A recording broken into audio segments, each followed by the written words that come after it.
Spend a $10,000 on your fancy alarm system. That's expenses. Spend every month $10 paid by each house in the neighborhood for street patrolling, for example. That's an investment. And the return on such an investment is the security of all the neighborhood. Good afternoon, this is Henry Keane, and yet another weekly report by UATV English attempting to bring hard truth in easy terms for the whole free world directly from Ukraine. The leaders of all 27 EU countries voted to invest €50 billion in financial assistance to Ukraine from the EU budget until 2027. The country expects to receive the first tranche in March. How much will it be? How will this amount be allocated? And what are the additional catches for further investments? Because there is always a catch. I think we should focus on the fact that today is a good day for Europe. We have to do that. We have been for many weeks keeping our Ukrainian friends on tenterhooks as to whether we would reach an agreement. And the fact that it was reached so early on is also thanks to the hard work done by a lot of our leaders in order to bring it to a resolution which includes all 27. We will always protect the rule of law. The case has been brought. Questions will be asked, have been asked. Is it an ideal scenario? No. But have we found unity and unanimity today? Yes. So I think we should welcome that, and we should really send the strongest of message, which is the opposite of what Putin would have wanted. Well, let me break it all in easy terms for you. Most of the EU funds will be transferred to the state budget directly, thus covering its deficit. The rest will cover salaries of state employees, pensions and other routine non-military expenses. EU leaders agreed. The European Council will play the key role in running and managing the programme. To approve and establish any adjustments, the majority must vote. Then, based on the European Commission report, the European Council will annually hold debates on programme actual implementation and the results, of course. The European Parliament will also approve precise deadlines to deliver funds by the end of February. But in general, the amount of €50 billion will be invested within the period of 3 years between 2024 and 2027 as part of the Ukraine Facility Programme. I stress out again, it is an investment, exactly. The EU covers Ukraine's needs with €17 billion in grants and €33 billion in loans. Which is fair enough, if you ask me. Well, if you see your neighbour's house on fire, what do? That's right, you take emergency actions, and first thing you do, you offer them a loan. It's a good interest rate, of course. These people are neighbours after all. Well, ain't that a perfect example of a good neighbouring attitude? To make an offer one just can't refuse, huh?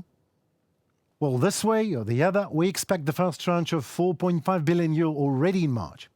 Did I just say we?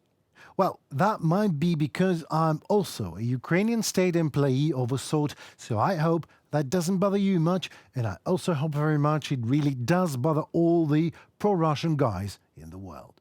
So seriously, thank you, Europe. Your investments in us won't be in vain.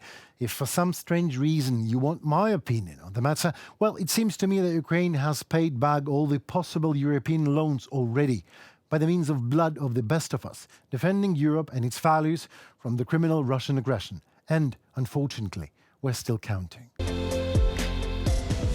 The case filed by Kiev accused Russia of violating the 1948 Genocide Convention by falsely claiming that February 24th, 2022, invasion was launched in order to curb an alleged genocide of Russian language speakers in eastern Ukraine. Well, in its preliminary ruling, ICJ judges ordered Russia in March 2022 to stop the invasion. I just love that. Well, how about ICJ judges to order all evil in the world just cease to exist and solve the case once and for all?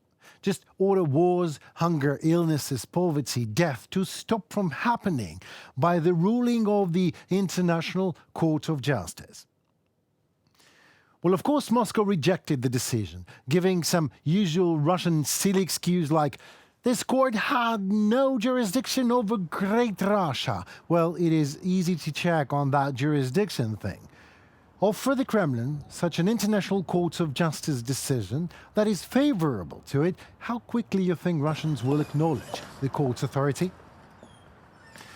In a separate case earlier this week, the ICJ issued a mixed ruling on a terrorism financing complaint filed by Ukraine against Russia over Moscow's activities in eastern Ukraine and on racial discrimination by Russia after it illegally annexed the Crimean Peninsula in 2014.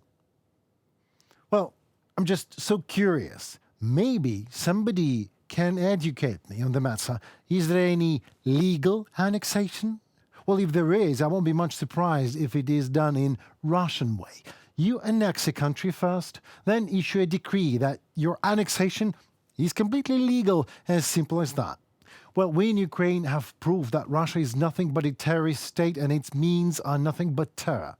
This proof, as per Ukraine's representative in International Criminal Court, Anton Korinevich, is, I'm quoting, every missile that Russia fires at our cities, it fires in defiance of this court. In easy terms, the hard truth is, in total, the ICJ agreed with Ukraine that Moscow violated 2 articles of the treaties, but rejected several others. For example, Ukraine's claims of Russia's discrimination against ethnic Tatars and Ukrainians after its annexation of Crimea. Initiated by Ukraine, documented the campaign of terrorism suffered by the Ukrainian people beginning in 2014. Russian-controlled individuals and groups attacked Ukrainians, shelled civilian areas and bombed peaceful cities. Ukrainians were targeted in Volnovakha, Mariupol, Kramatorsk, Avdiivka, Kharkiv and Odessa. Furthermore, Russia has been conducting a campaign aimed at the cultural destruction of ethnic groups of Ukrainians and Crimean Tatars in the temporarily occupied Crimea since 2014. The judgment of the International Court of Justice leaves no doubt that the Russian Federation is in violation of international law. Statement of the Ministry of Foreign Affairs of Ukraine. You know, these half-life security measures of any UN body are adorable, are they not? When these guys see a suicide bomber with a bomb vest on him, they send a special committee to find out what the bomb is made of. Then another committee is thrown to establish who produced the explosives. Then they sanction the spare parts producer. This is exactly when a suicide bomber puts a finger on a red button. Then UN expresses the deepest of their deepest concerns, calling for an UN Security Council's extraordinary meeting, letting the bomber preside over it for more democracy, of course. Bomber looks amused. Still, when Bomber's presidency in the UN is over, the bastard walks out of the building and just blasts himself to pieces right in the middle of the street, killing people around. Now is a proper time for UN to express their sincere condolences. This is how these guys work. You see, it's their United Nations timeline, if you will, from deepest concerns to sincerest of condolences, doing absolutely nothing in between. As while the UN High Court of Justice decisions are legally binding, they can legally bind only those who abide the law.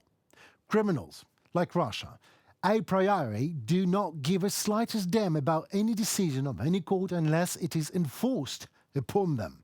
And the courts of justice can't enforce anything, no matter how international it is.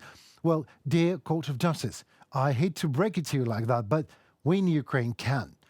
Let me show you exactly how.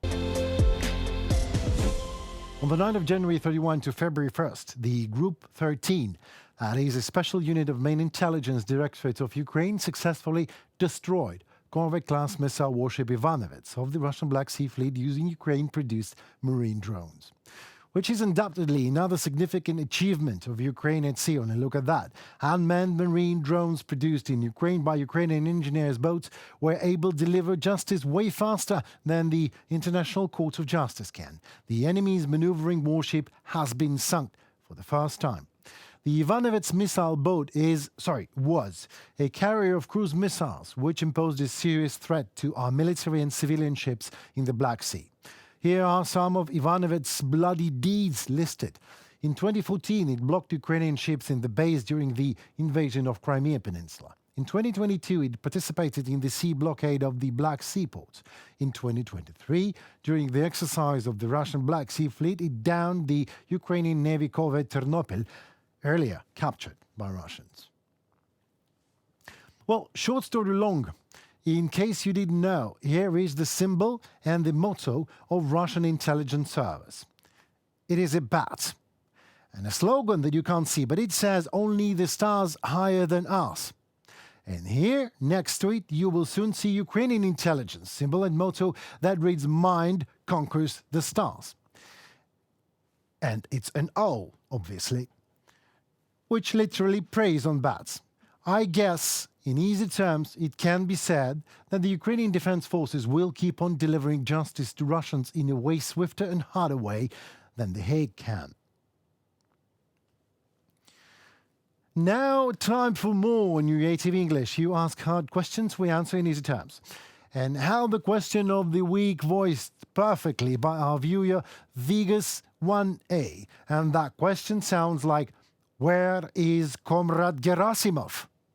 Well, first of all, thanks for asking very much. Amongst all the things in my to-do list following Comrade Gerasimov's fate wasn't actually on the top. Well, it wasn't not even there, to be honest. But I did some homework for you. The chief of the General Staff of the Russian Armed Forces, General Valery Gerasimov, has not appeared in public or on state television since... Wait, that's right. Since when Russian mercenary PMC Wagner mutiny's leader Yevgeny Prigozhin demanded Gerasimov's extradition. He was also not mentioned in the Russian press release of the Ministry of Defense dated June 9th from whatever it was back in the past. Well, if you'd be a Soviet KGB maniac, craving power, who started a third world war almost and murdered hundreds of thousands of your own people, and that is clearly what Vladimir Putin of Russia is, what would you do to one of your generals who openly supported a mutiny against you? So frankly, I do not really know where Comrade Gerasimov actually is now, but here is what I know. The 67-year-old Gerasimov was the owner of one of Russia's 3 nuclear suitcases. I said was because I believe no matter what happened to the guy, actually a nuclear suitcase is certainly not with him anymore. That much is clear. So if you want to find Comrade Gerasimov, you probably should be looking for a Russian general with no nuclear suitcase in his hand. Just remembering Prigozhin and knowing Putin, very possible, a very dead hand. That seems to be it for tonight and for the week, actually. It was me, Henry Keane, UATV English Studio, breaking the hard truth to easy terms for the whole free world directly from Ukraine.